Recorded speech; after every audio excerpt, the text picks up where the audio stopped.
Okay, good afternoon, everyone. Any questions from the homework? If you have any questions, please put them on the chat.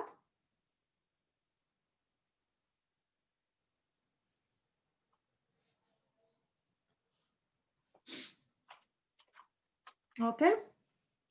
So let me ask you a few questions and then we keep going. So simple questions. 32, section 2.3. Okay, I'll look at that. Okay, I'll look at that. I start looking at this and then I'll ask you some question myself. So it's number 32, section 2.3. So let me pick this up.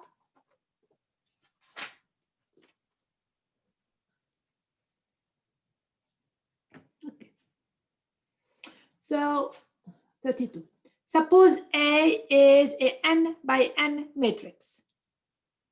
So already we have a picture with the property that the equation AX equal to 0 has only the trivial solution.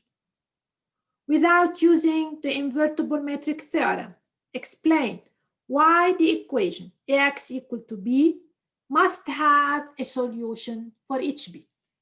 Okay, so I will rewrite this basically.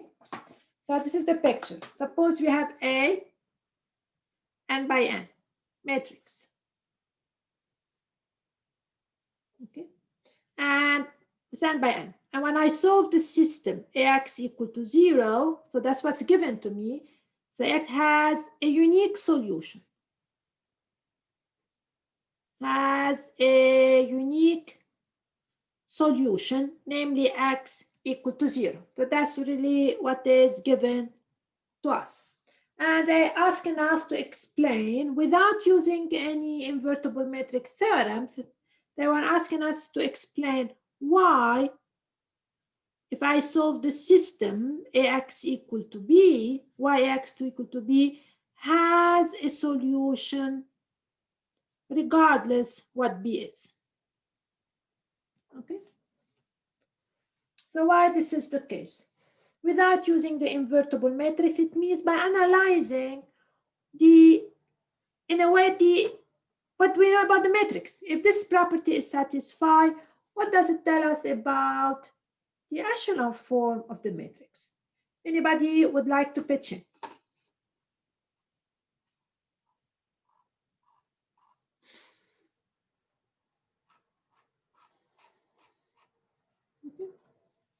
I'll guide you slowly, and I need answers as I'm guiding you. Okay, so how if AX equal to 0 has a unique solution? One of them. There are no free variables in the system. So unique, it means when I'm solving, there is no free variable. That's crucial. And let us assume A 3 by 3, not because it matters, but just to make the scenario easy for you. So it means when I take A and I solve, so 0, 0, 0, this is A. I don't know what it is. You know, I don't know what it is. This is my A. If I don't have a free variable, no free variable, because there is only one solution, there is nothing more. And I reduce A, so I'm solving. What should happen here? So that's homogeneous, so this would be 0. But if the solution is unique, what should be this piece of the matrix? It means, in other words, what's going to be the reduced echelon form of A0? It's going to look like what? If I don't have free variable, it means I'm going to have a leading here, and a leading here, and a leading here. So I said, just to make the problem easy, let us assume the 3 by 3. So this will have to be 1, 0, 0. I don't have free variable. I have one solution. I should be able to solve. And it's n by n. It's crucial. And this is 0, 1, 0. And that's 0, 0, 1. So if this is a unique solution, it means the reduced echelon form. It means when I take this one and I reduce it, this will have to be equal to 0. I'm not using the identity. I'm not using the invertible matrix. I'm really using only what this means. Now, why ax equal to b has a solution? So now let us look at solving ax equal to b. And the question, why we always have a solution? So how do we solve x equal to b? Okay, that's a, and that's b, correct? So if I solve, so it means a, I don't know what it is, something. And here we have, let us say, b1, b2, b3. Okay. Now, when I'm solving this, what should I get here? So I solve, I reduce, I reduce, I reduce. Now the a part, when it's reduced, we're going to have 1, 0, 0, 0, 1, 0, 0, 0, 1 when it's reduced. This one, something happened to it because we're performing operation on it. It's going to turn into something. Okay. And now here's the question. Why we always have consistency here? Why it's always consistent? Can anybody write on chat, whatever they understand, why consistency is forced in this scenario?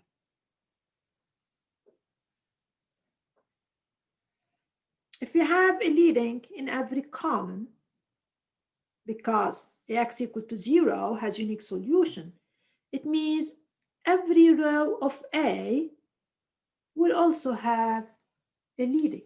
So now, since we have 3 pivot or 3 leading, and in general, since we have n leading, so if A is n by n, since we have n leading and A has n rows, each row has a leading. Every row of A. So it means we always have in this, not in the augmented part, and we have the coefficient part and always have it leading. So now the question is, what causes inconsistency? What causes inconsistency is this scenario. That's what causes inconsistency. But if I have a leading in every row of the A, this scenario cannot occur.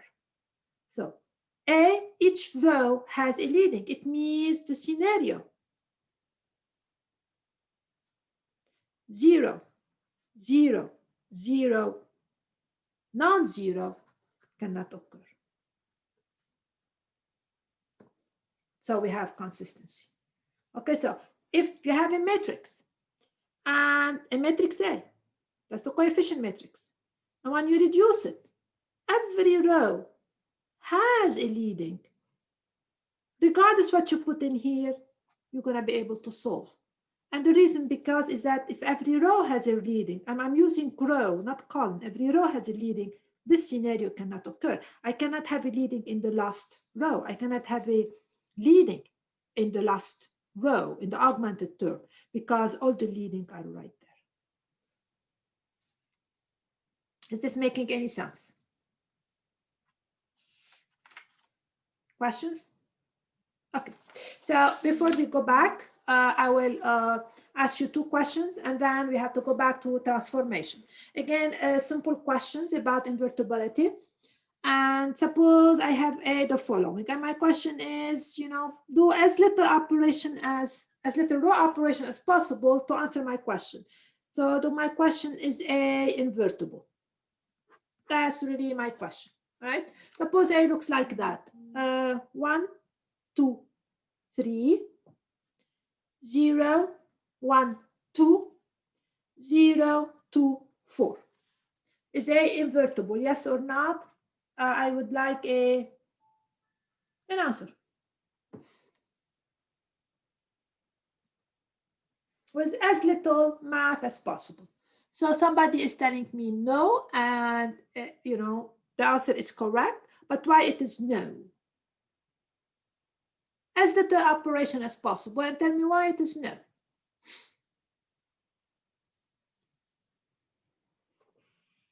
That is no. Of course, I made it very easy. I made it so that you see it. Someone, okay, is there someone beside me? Row 2 is 2 times row 3, right? If I try to one operation, I'm not going to do more than one. If I do one operation, and because I gave, as one of classmates said, if you multiply this by -2, you get that. So if for a matrix to be invertible, I should be able to get to the identity from A. But here, if we notice something fairly simple, -2 plus 2 is 0, 0. Definitely, that's leading, that's leading. So this matrix is not invertible. There is no way I can hit the identity from there. Okay, for a matrix to be invertible, the invertible matrix theorem tells me I need a pivot, a leading in every column. I need, in this case, 3 leading. I don't have them. All right. So another simple one. So I didn't really need a lot of operation in this particular one. Now let me say a simpler one. Suppose I give you that 0, 0, 4. Is A invertible? Yes or not? Ask yourself, can I go to the identity from there? What do you think? Do we have 3 pivot? So we need 3 leading to go to the identity. So is this invertible, yes or not? Quickly.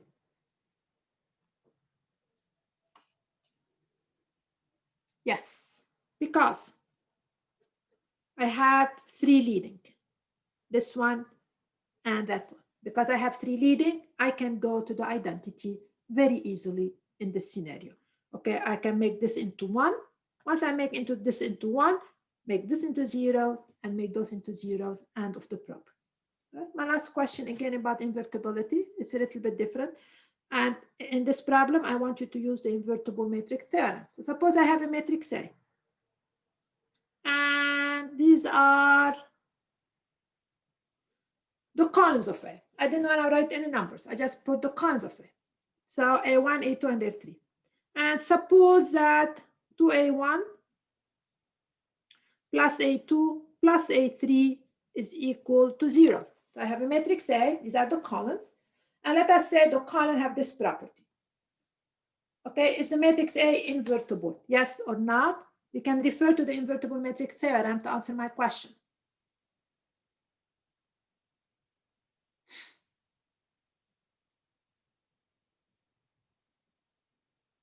So the question is A invertible? So these are the columns, and there is this relationship between the column. The question is A invertible?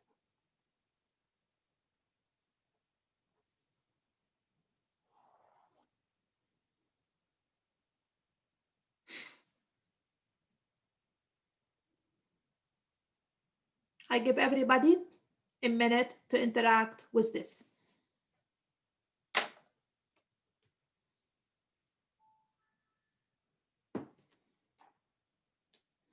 All right, somebody is telling me no, absolutely no. And why it is no, and I'm going to comment on two answers. I know that I had a yes answer, I can see it, and the answer is no. Why?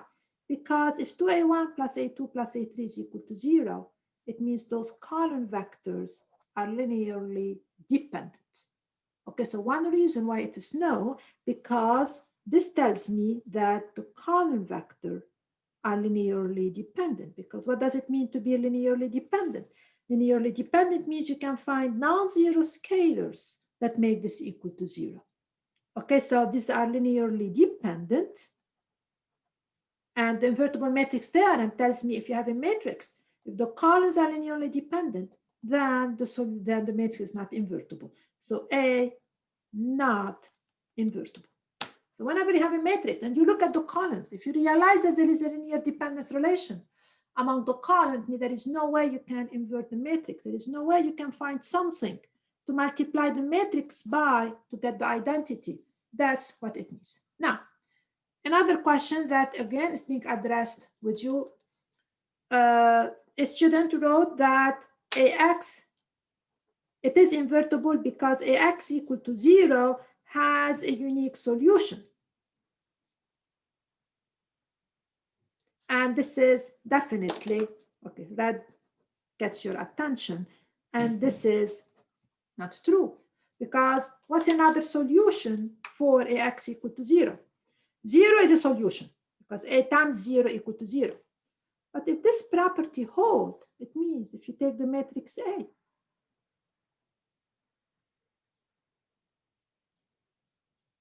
and you multiply it by 2, 1, 1. Remember the definition of a product. So this is my A, and this is my vector.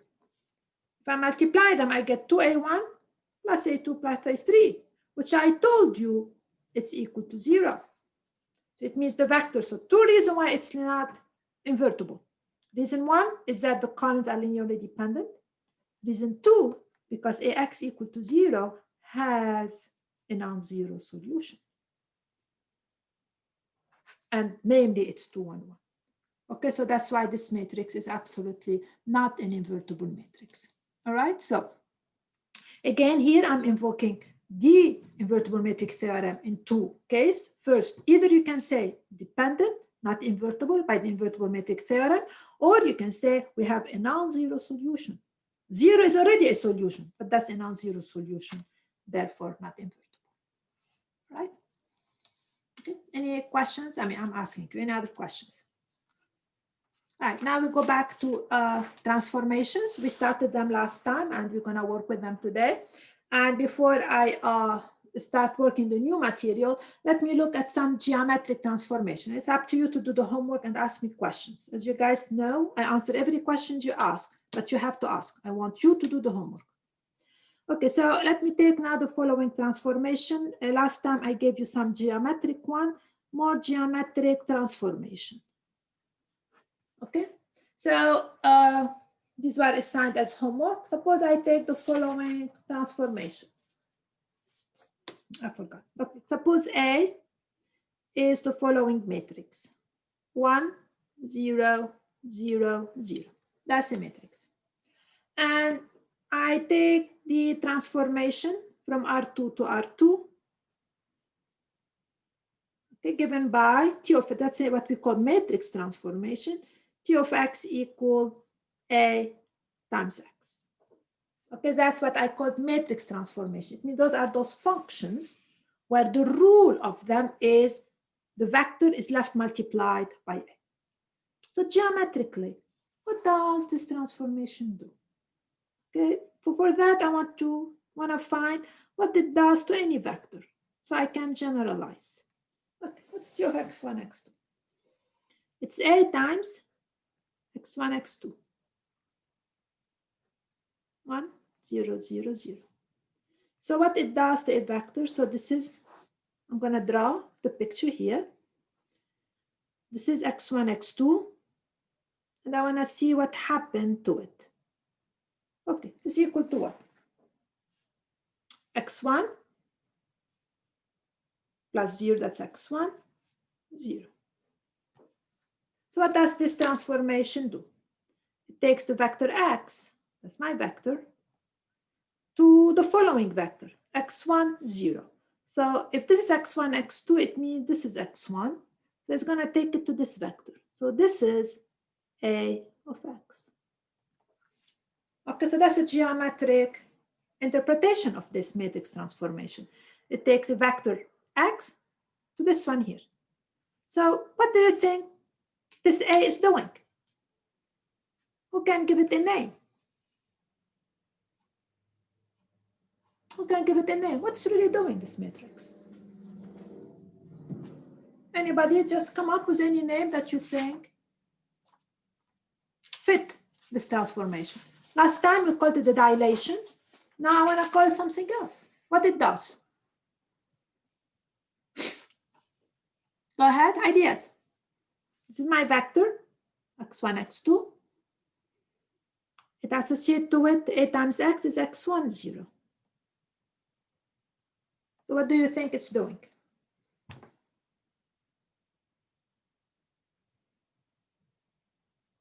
Any name?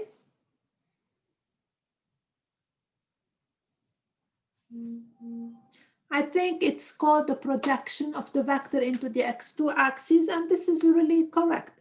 what it does is actually it's projecting. It's taking the vector x and projecting it down into the x1 axis. So we're actually going to call it the projection because that's really what it does. It takes x1 and project it into the x1 axis. So we're going to call this the projection matrix. Okay, that's the projection matrix because that's what it does. It takes a vector and projects into the x1 axis. So taking x1, x2, left multiplied by this matrix, its geometric effect is to project it down the x1 axis. Okay. I'll give you one more geometric transformation so to bring them a little bit to life. So suppose A is the following matrix.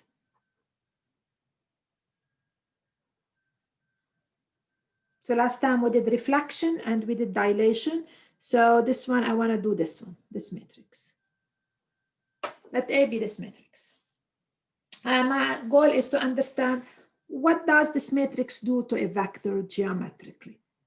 So I'm going to take T, the transformation from R2 to R2, that defined by following. Take X to A times X. So that's the transformation. That's my function. And the question is, what does it do to a vector? All right, let's do that. What's T of x1, x2? What it does, it takes the matrix A and times it with x1, x2. So it's 0, 1, 1, 0. So this is equal to what? And I want you to analyze what it does geometrically. x1, that's 0, x2, and this is x1. So what does this matrix do to a vector? What it does to a vector? If I take vector x1, x2, so suppose I take this vector here, 2, 1, what does this matrix takes it to? It's just flipping the x and y coordinate. So x1, x2 is going to 1, 2. So this one is going to 1, 2. So if this is 1 and this is 2, so it's going to take it to this vector right here. That's what it does to it. Okay, so it's flipping the coordinate. It's taking x1, x2, 2, x2, x1. Geometrically, what's this? Geometrically, what's the connection between those 2 points? Okay, let us a little, probably you forgot this, but let's see what's the connection. The connection is the following. If I take the line x equal to y, or the line x1 equal x2, those 2 points are symmetric with respect to each other with respect to the line x2 equal x1. It means that if I take this point here, 1, 2 is nothing more than the reflection of 2, 1 with respect to x2 equal x1. So what this transformation does is actually reflect a vector across the line x2 equal x1. So in general, that's a fact probably some of you know and some of you don't. In general, we have the following. Suppose this is the line xy, the regular xy axis, because you like that more. And this is the line y equal to x. So there's the following relationship. If I take the point AB here, this is the point AB, then the reflection of it with respect to the line y equal to x, if you use a little bit of geometry, it's not hard, it's the point BA. So reflecting a vector across y equal to x in terms of component flips the component. Okay, so this matrix A, what it does is actually reflect every vector across the line y equal to x, and that x1 equal x2 in my scenario, and that's its geometric effect. Okay, so matrices are used geometrically because they transform a vector. They turn it from one to another. So that's what the idea of matrix transformation. Any questions? Now that matrix have, of course, we're going to give it the name that we want to. So that's called the reflection matrix, reflection across the line x2 equal x1. So we're talking about the reflection matrix in this case. So the name tells us what the matrix does to a vector, which is basically reflecting across this line in our scenario. So we talked about projection, we talked about reflection across x2 equal x1, across the x1 axis, and very soon we talk about the rotation matrix, the matrix that actually rotate a vector. Okay, but for now we have to go back to the more theory part. Any other questions? Very good. So last time we defined what's a transformation, which is, as I said, nothing more than a function. And matrix transformation is this function which is given by the rule, take x to a times x. Today we're going to introduce the idea of a linear transformation. So I'm going to add a word to this, linear transformation. What does the word linear mean? Linear transformation. First the definition, and then we understand it. Okay, so definition.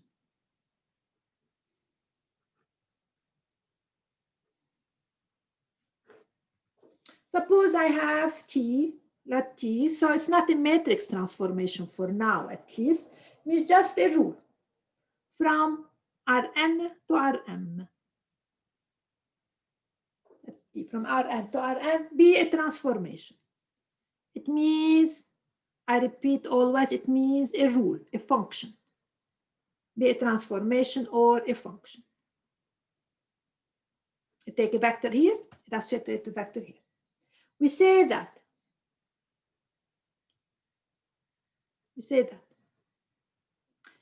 T is linear. So we say that the transformation T is linear if it satisfies the following two conditions. If T satisfies the following two conditions.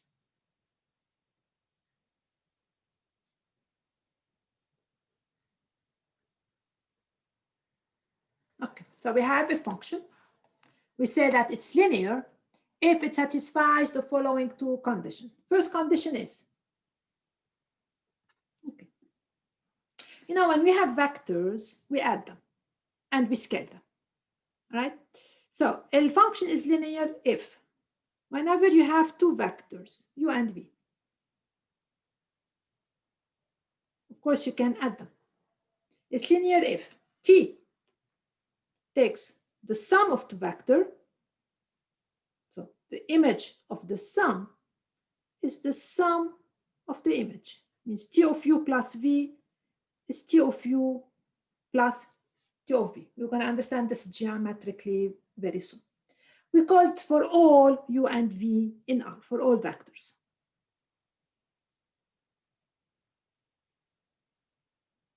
Okay. First, image of the sum is sum of the image. Second, okay, if you take a vector, you can scale it. So T is linear if T of a scalar times u is the scalar times T of u, where C is a scalar. Okay, so a function is linear, or a transformation is linear if it satisfies those two conditions.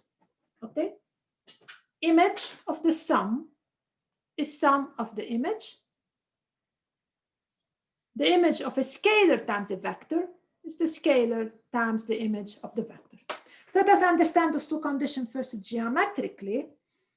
But the notion of linearity is a notion that we use a lot, that you guys have heard of it a lot, but we don't really call it linear. So let me make a little bit of analogy before I really start talking about that, about what is linearity.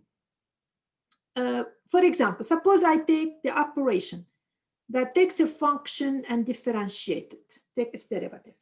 In math, we say that this operation is linear. What do I mean this operation is linear?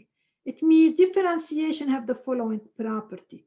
If you take two functions and you find their derivative, derivative of the sum is sum of the derivative. That's linearity. It means the operation of differentiation has this property. And if you take a scalar and you find, then you can take the scalar out times the derivative. So we say that differentiation is linear because derivative of the sum is sum of the derivative. Derivative of a scalar times a function is the scalar times the derivative. That's the idea of linearity. Another idea of linearity is integration, because integral of the sum is sum of the integral. That's linearity. And if you take a scalar times a function and you integrate, you can remove the scalar. That's what is the idea of linearity. Those two operations are called linear operation. Right. In our case, the transformation is linear if those two conditions are satisfied. So let us understand them geometrically first, and then we're going to work with them algebraically. Geometrically, let us understand this. What's t of that equal? Means the following. Suppose I have t, a function t. Okay. I would like to explain first geometrically this property. What does this mean? It means the following. Suppose I have a vector u and I have vector v. And I have t. And t is going to take u somewhere. I don't know where. Suppose it's going to take u here. And let's take v here. So that's my function does. It's called linear if it does the extra property. If t of u plus v, it means if I add those two vectors here, I'm going to create a third one. That's u plus v. It's linear if t will take u plus v to t of u plus t of v. It means if take u plus v to the following vector. If I take t of u and add t of v to it, then t will have to take that all the way here. And we call this preserve vector addition. So image of the sum, image of u plus v, is the same as the image of u plus the image of v. Means this vector here is t of u plus v is also t of u plus t of v. We express this by saying that t preserves vector addition. So linear, it means the transformation has to preserve vector addition. Now, what does this property mean? This property tells us that the transformation should have the property that if you take a vector and you scale it, then you find its image. It's like finding the image, then scaling the image. So let us see how does this mean geometrically as well. So these are the geometric interpretation of the algebraic properties.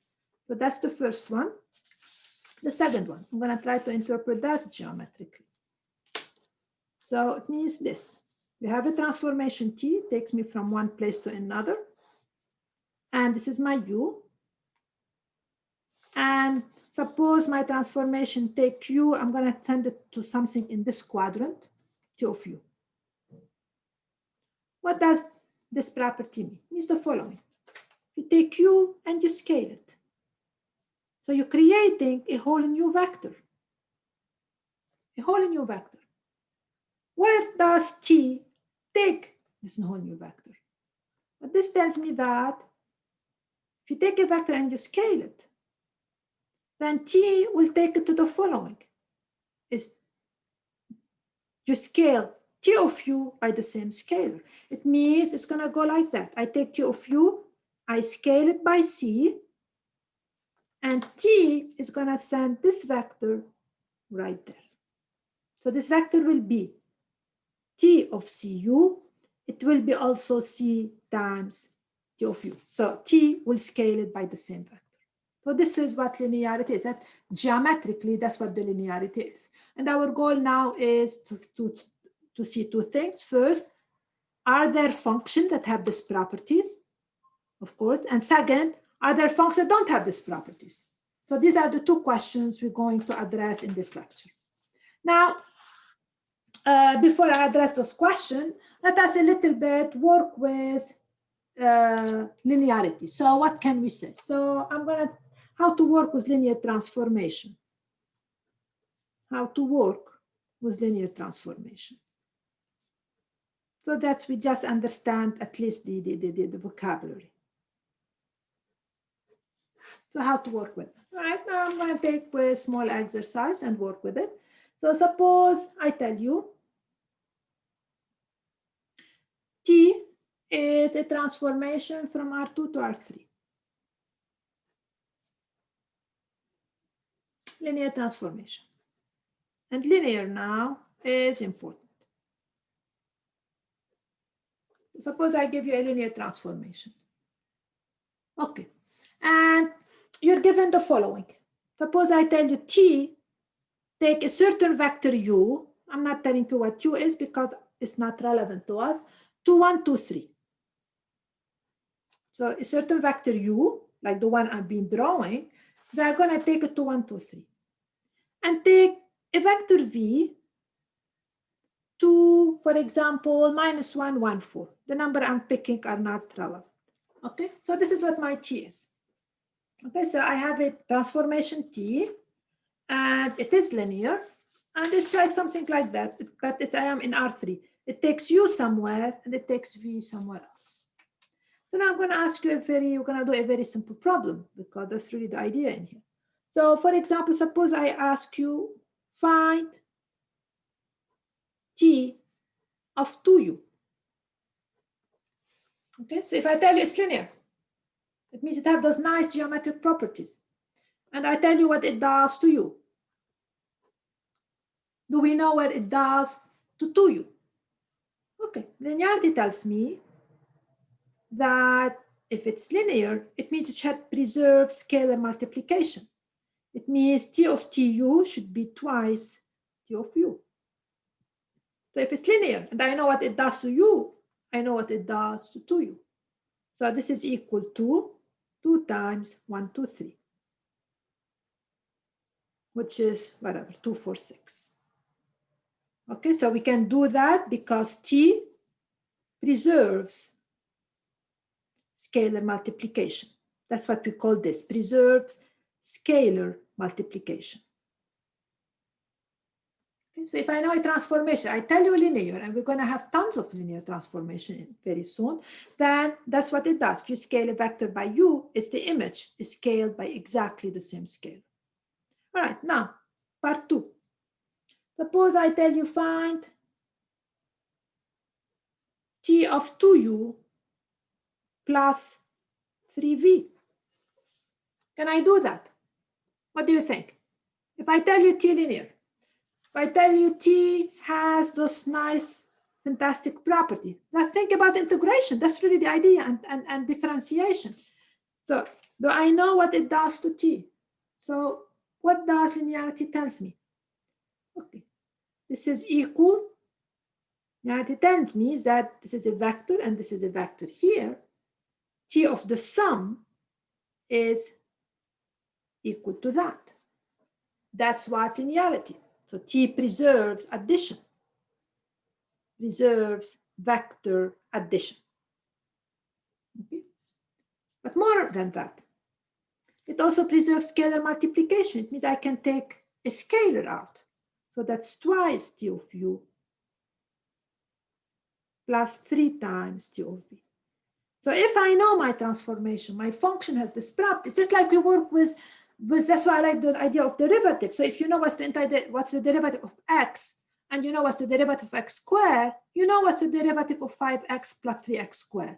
And that's what linearity is about. So if I know what it does to U and V, I know what it does to every linear combination of U and V, because that's a typical linear combination of 4 of them.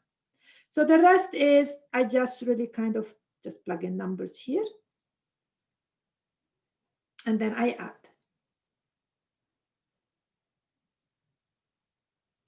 And if I do any mistakes, so it's so I have 2 minus 3, I have cut, that's give me a 7, and I have 6, 6 minus 12, 6 minus 12 would leave me, yeah, that's 6, 6 minus 12 would leave me with minus 6. Okay, so if a function is linear, it's given to you to linear, then, you know, if you know very little, if you know the output for very few vectors, you know the output for a lot of them, because you will know the output for every linear combination of those vectors. So in general, let me write this again clearly. So if T is linear,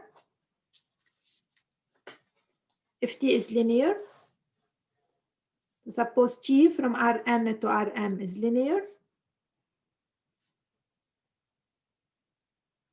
then if I take T of C1U plus C2V, where the C1 and C2 are scalars, is equal to C1 T of U plus C2 T of V. Okay, that's the practical linearity. And now we're going to address two issues. I need to give you examples of something which is linear, and then I'm going to give you example of transformation which are not linear, so we can understand both aspects. So the first example of a linear transformation, and I'm going to do the first example in a long way and the second example in a short way. So this is my example.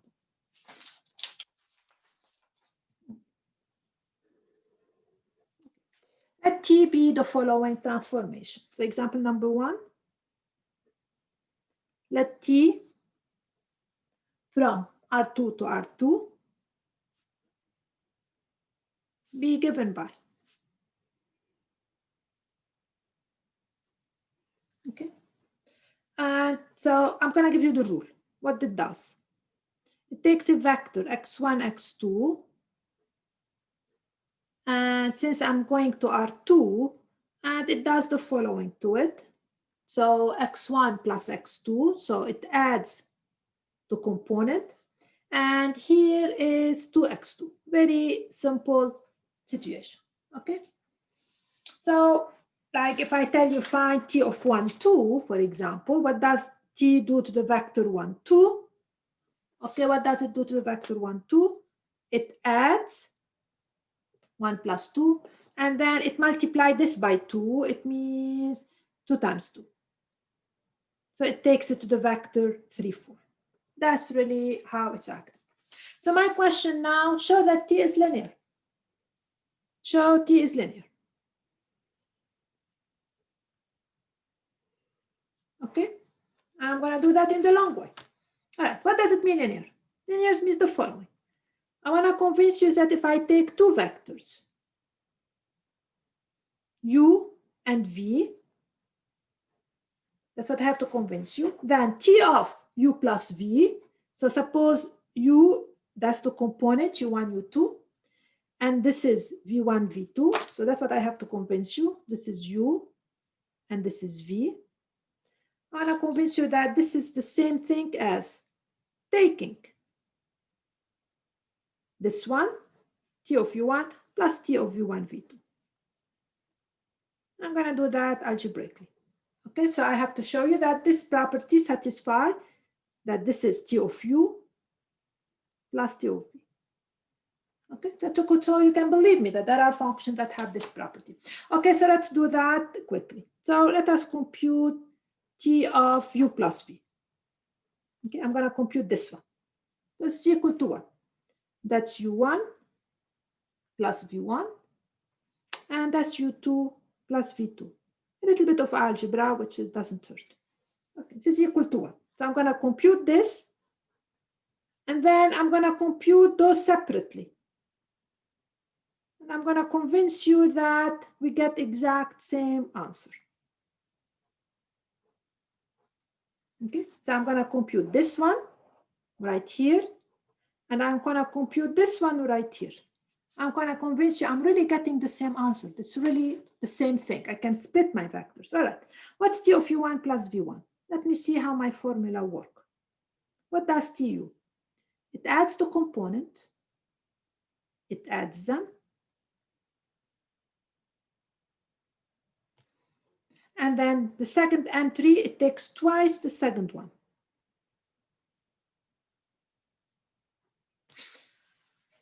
And now, you think I'm going to get the same answer?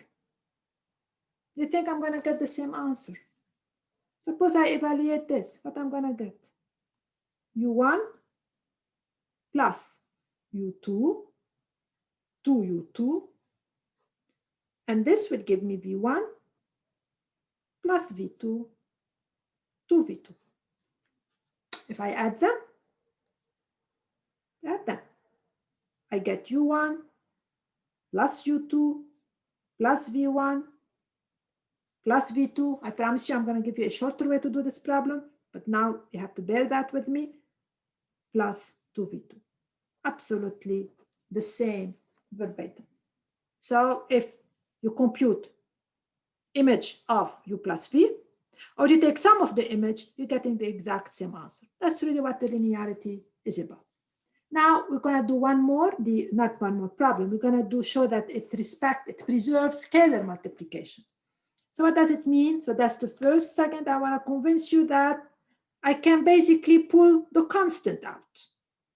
So now let us show that. The question is, does this hold? All right. So let's see. What's CU? So suppose I take my vector U, I give it a name. No, sorry, not a name. I call it U1, U2. So let me compute T of CU. And let me compute C of TU. And I want to convince you that, you're going to get the same. So what's T of CU? Means T of the following vector. What's CU? What does it mean to multiply a scalar by a vector? It means you multiply each component by the vector. So that's CU1, CU2. But what does T do? It adds the entry and it multiplies this by 2. Another question, is it the same thing as C times T of U? Okay, I'm going to compute C times T of U and then ask you, is it right? What's C times T of U? It means C times the following. What does T do? It adds the component, and it multiplies the second. Are those the same? Are those the same? It means intuitively, can I actually pull the C out in here? So if you look carefully, are those the same? If I take T of CU or C of TU, am I getting the same answer? So watch carefully. If I multiply here by C, I'm getting C of U1 plus CU2, and I get 2 of C2. So those are exactly the same. Another way you can think about it is, can I pull my C out? That's another way we can think about, can I pull my C out? And the answer, yes, you can pull your C out. And then what you have in here is actually T of U. So that's an example of a linear transformation because it satisfies both conditions. Now let us take example of something which is not linear. It means it does not have those nice properties. It means either this one failed or that one failed. So I'm going to give you an example and I want you to interact with it yourself because so you understand, so you know how to do it. So I'm going to give you example number 2 or 3, I don't know what it is. So let T from R2 to R2 be the following transformation. It's a function. That's the following. Given by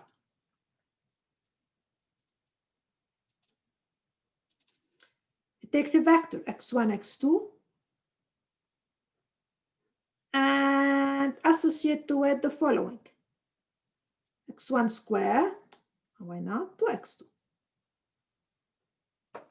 Okay. My question to you is, show that T is not linear. Show T is not linear. What does it mean, not linear? It means you have to show me that. By an example, usually, we do that. Either you show me by an example that this property fails. It means you give me an example of two vectors u and v such that this doesn't hold. Or you give me an example of a scalar and a vector such that this property fails. Usually this is easier than that. I mean, it's usually straightforward. So show me it's not linear. You have to convince me that there is a scalar and a vector such that this one fails. That's what means not linear.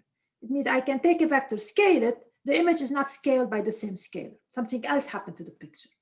So this is my problem. Show it's not linear. And for that, I want you to give me an example. Give me an example of a vector u and a scalar c. Usually I don't tell you what to do, you have to know, but that's the first question. So give example of u and scalar c such that this property fails.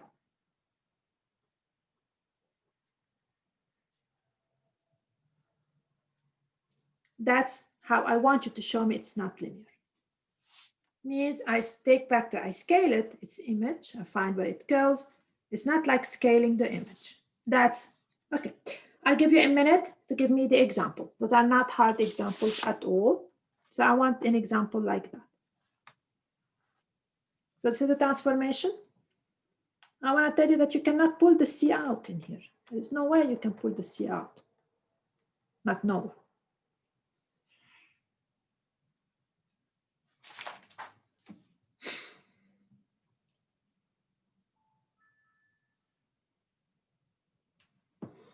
Right. Whoever is ready, put on either unmute yourself, tell me your answer, or put it on the chat. Whatever you put is accepted.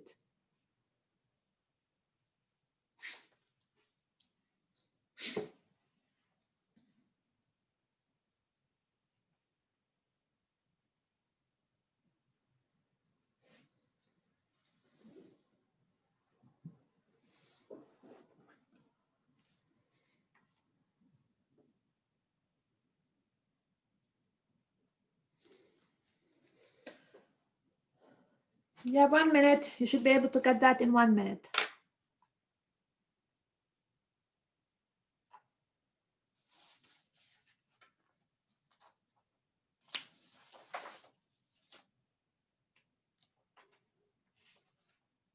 Who's ready?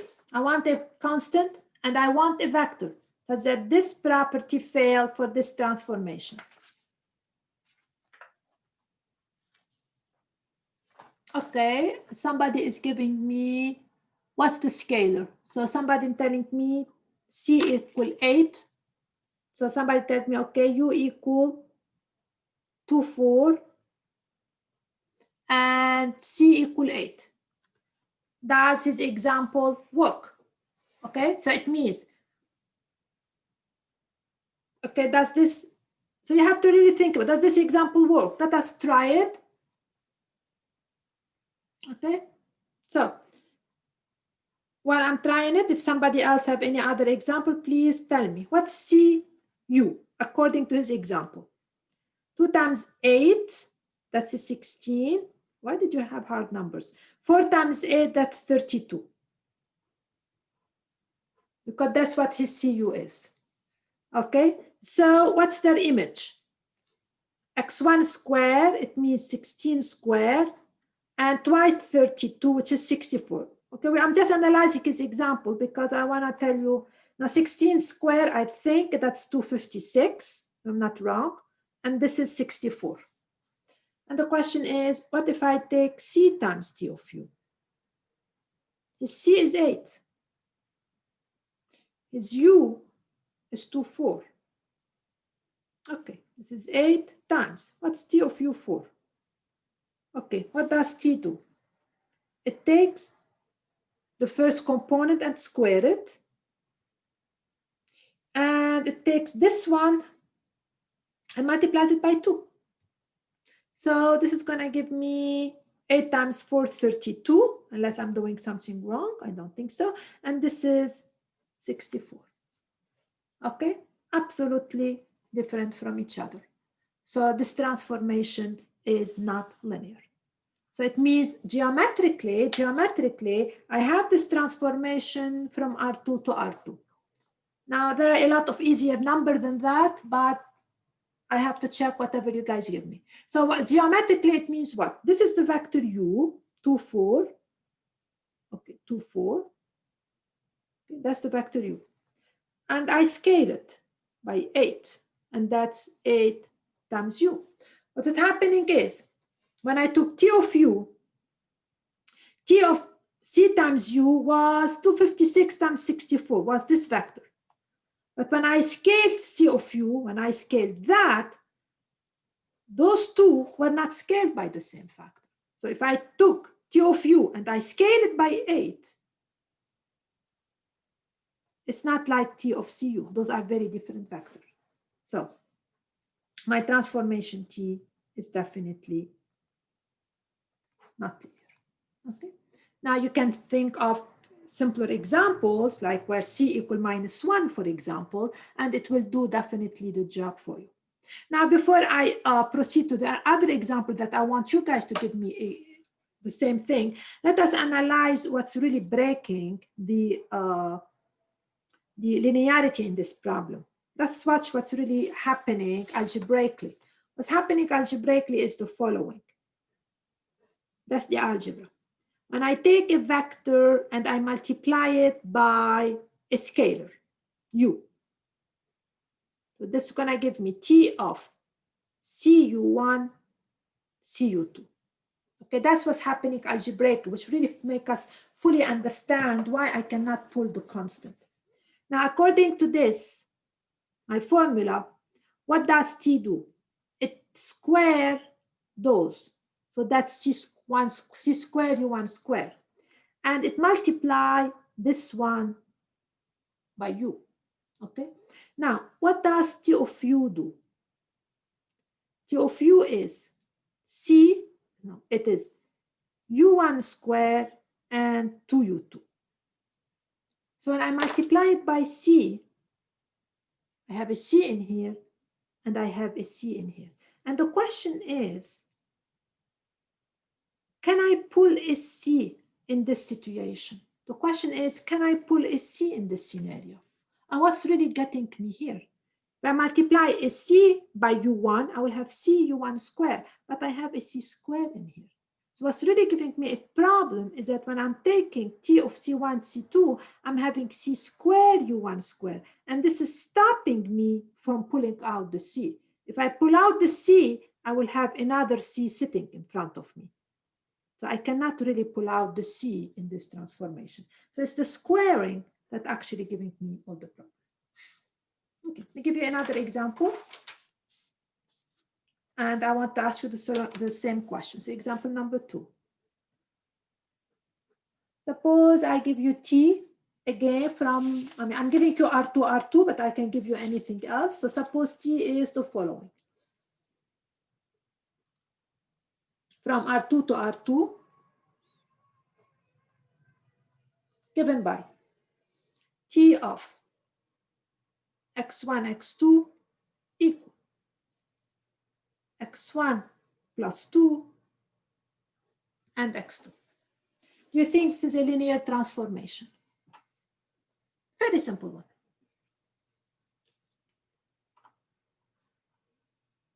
Okay, yes, anybody else? Think a little bit about it.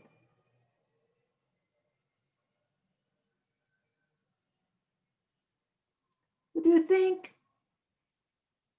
it's gonna, the simple one, do you think it's gonna preserve scalar multiplication? Means if I take, before we took an example, let's analyze the problem. Suppose I multiply a vector by a scalar. Okay, before example, let's see what it does. It's equal to what? It's cx1, cx2. So what is really is equal to what? What does this do? Takes the first component and add 2 to it. And then the second component. However, when I take c times t of x1, x2, am I going to have the same answer? Am I going to have the same answer? What will happen here? This is x1 plus 2 and x2. So it's going to give me what? cx1 plus 2c cx2. Back to you. Can I pull the c? Am I having the same answer right there? Absolutely no. The 2 is definitely problematic because when I say c times that, I have to multiply every entry by the c, which is giving me 2c here. However, t of cx1, it's cx1 plus 2. So is this linear? Absolutely not linear. Okay, so that's algebraically. Now, if I tell you, give me an example, you can do it either way. By example, it's not hard. By example is you can give me, I don't know, take u to be to 4. And honestly, you take c anything. Let me take c to be except 0. Minus 1, for example. And then if I compute t of minus u, it means t of minus 2. I multiply this by minus 2. That's my vector. And this would give me minus 2 plus 2 in here. And would give me a minus 4 because that's my rule. That's going to give me 0, minus 4. However, if I compute minus t of u, I will get minus t of 2, 4. It means I will get minus, what does t do to that? 2 plus 2 and 4. I will get minus 4 and 4. Absolutely different from each other. Linearity is failing. And it's the 2 which is really causing the problem.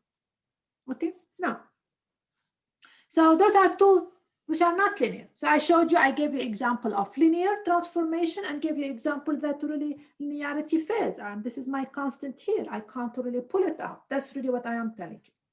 Now, one property of the linearity is the following. Property. If t is linear, suppose you have a linear transformation, then t should take the 0 vector. If it's linear, it takes the 0 to the 0 vector. Okay, that's important property of linearity. And why is that? And why is that? Why linearity will take the 0 vector to the 0? Okay, the proof is a little bit hard at this stage. Not hard, it's simple, but we have to understand why it works. Let's see why. Why t of 0 equal to 0? So following. I'm going to take the 0 vector. Let's see why. Okay. And I'm going to write it the following way. I'm going to write it as the scalar 0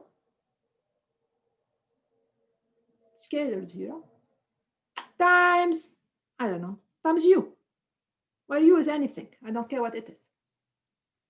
Is this correct? 0 times u is 0. Yeah. Now, linearity tells me that you can take the scalar and take it out. So now this is my scalar. I'm going to take it out, which gives me 0 times t of u. 0 times t of u is equal to 0. So if a transformation is linear, then it has to take 0 to 0, no way out. So sometimes we can say, if you have a transformation, we can look at it. If t of 0 is not 0, I can say immediately not linear. But if t of 0 equals 0, then I don't know. We can go either way, linear or not linear. So let me repeat what I say. So Suppose T from R2, from Rn to Rm. Okay, then if T takes 0, doesn't take the 0 vector to the 0 vector, then you can immediately say T not linear. However, if the 0 vector equal to 0, then it can be linear or not linear. It depends on what we have, linear or not linear. I cannot deduce anything. So the examples I gave you, in this one, you can actually say, since T of 0, it means if I put 0 here, I get 2, 0. I don't get a 0. It means this is not linear immediately. But in the one that I gave you before, which used the x1 squared, here T of 0 is 0, but still not linear. So if it's not 0 immediately, not linear, if it is 0, it can go both ways. Okay? So that's linearity. Now, most of the transformation we're going to work with are actually going to be linear. That's really what we are interested in, because that's why the course is called linear algebra. So now what we're going to prove is the following. Every matrix transformation is linear. What do I mean by that? Every matrix transformation is linear. Let me explain every word. What do I mean by matrix transformation? It means matrix transformation are specific type of transformation. Those are the function, they are where the rule is to left multiply the vector by a matrix. So when I say matrix transformation, it means I'm talking about very specific type of transformation.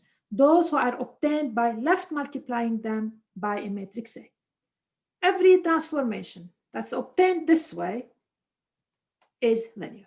So every matrix transformation, it means that if T from Rn to Rm is given by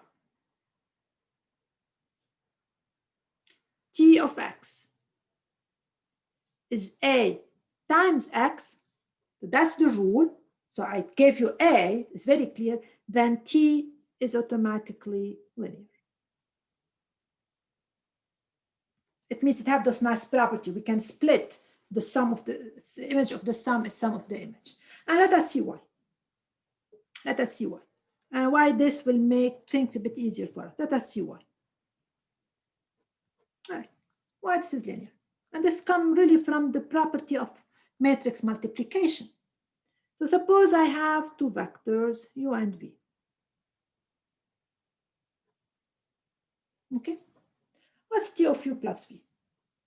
My matrix is very, very well specific. My transformation tells me that this is A times u plus v. That's the rule, because I'm not working with an arbitrary transformation. I'm working with very specific ones. Now, matrix multiplication tells me that we can distribute. We're multiplying. So this is going to tell me that this is A times u plus A times v. It means A times u, that's really the output for u, and this is the output for v. Okay? Again, also. So that's why I waited for transformation, because I want you to be comfortable with actually matrix multiplication. 2. Suppose I take a vector multiplied by a scalar. This specific transformation, this specific rule tells me that this is the output is you take the matrix A and you left multiply the vector Cu by the matrix A. Now, matrix multiplication tells me that this is a scalar. You can move it around. We cannot move around matrices. We can move around scalars. This is A times U. It means C times T of U. So whenever you have a transformation, if this transformation is a matrix transformation. It means that the output could be written as a matrix times a vector. Then immediately, without any sweat, we can show that this matrix is linear. Very good. Now I'm going to go back to an example I did, and I probably you didn't like. It's kind of messy. We're going to do it in a much elegant, more elegant way. So I'm going to go to the following example that I did a minute ago, but I'm going to do it again in a more elegant way. Let T from R2 to R2 be given by. Okay, T of x1, x2 equal, let me remember which one it was, x1 plus x2 and 2x2. Okay, I showed you that this is linear in a long way by actually showing you that T of u plus v equal T of u plus T of v, and T of cu equals C times T of u. And we did all the algebra. Now I don't want to do the algebra. I want you to do the following. We're going to show that T linear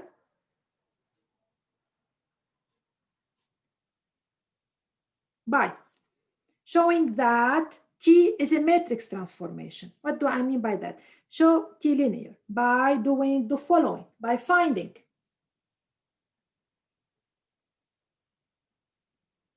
a matrix A. So that's how I want it to be linear, by finding a matrix A such that the T of x1, x2 is A times x1, x2. If I can do that, then automatically it's linear because I'm telling you that this transformation is a matrix transformation. And now this part is becoming very easy. So my question now, can you give me a matrix A?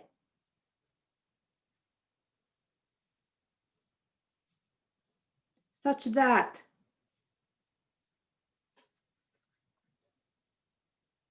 this holds? So can you think of a matrix A such that the output that T gives me is the same thing as A times x1, x2? Can you give me the matrix A? Anybody else? If I can find it, means I can immediately say it's linear without really having to sweat at all. So what's the matrix A? x1 plus x2. x1 plus x2. 2x2, 0, 2. So this transformation, which it looked a little bit hard at the beginning, is actually nothing more than a simple matrix transformation. So this is nothing more than A times X. And any transformation which is in A times X is automatically linear because of the property of matrix multiplication.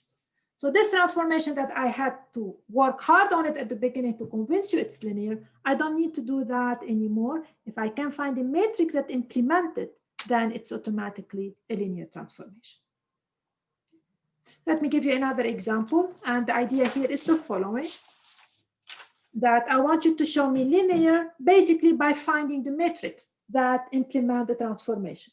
So let's take the following example.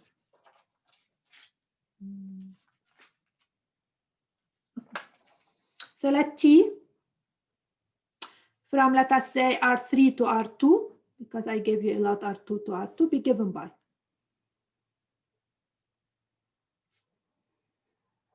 Okay, be given by T of. So since I have R3, it means my input vector should have 3 entries. I want the output in R2. It means I want the output vector to have 2 entries. So I'm going to make a bunch of stuff. Minus x3 and x2 plus 5 x3. That's my transformation. And now I'm going to ask you the following question. Show that it's linear by finding a matrix A such that T of X is A times X. If I can do that, then It's immediately linear. So if I can do that, then it's immediately linear. So my question is, show that it's linear by finding a matrix such that the output is A times X. So what's going to be, so show that T is linear.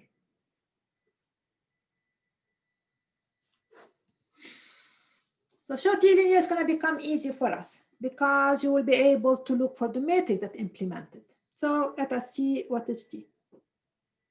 So my question is, we're going to find, so show T by finding a matrix A. A such that is A times X. That's really the idea. So what is A? So I'm going to find a matrix such that when I multiply it by that, I get this output.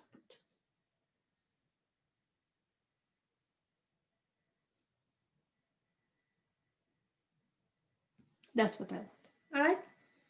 So what size matrix this should be? I want to multiply it by this. So the number of columns should be 3. The output here, so this should be a 2 by 3 matrix. And what are the entries? 1, 2, minus 1. By now, we should have a lot of flexibilities with that. And then I have x2 plus x3. So it's going to be 0x1 plus 1x2 plus 5x3. So this, which look like kind of jumble mumble in a way, I mean, it's much easier to understand this way than to understand it that way. Okay, so this is linear because it's a matrix transformation. That's how we show it is linear transformation. Okay. All right, that's it for today. Do you guys have any questions before I let go? Okay. Yes, is there a quiz next week? Absolutely. Yeah, the quiz is on the, so you know when they are. Okay. Any other question? Okay, please do the homework. That's about the only way you can learn this material. All right, have a good weekend. Bye-bye, guys.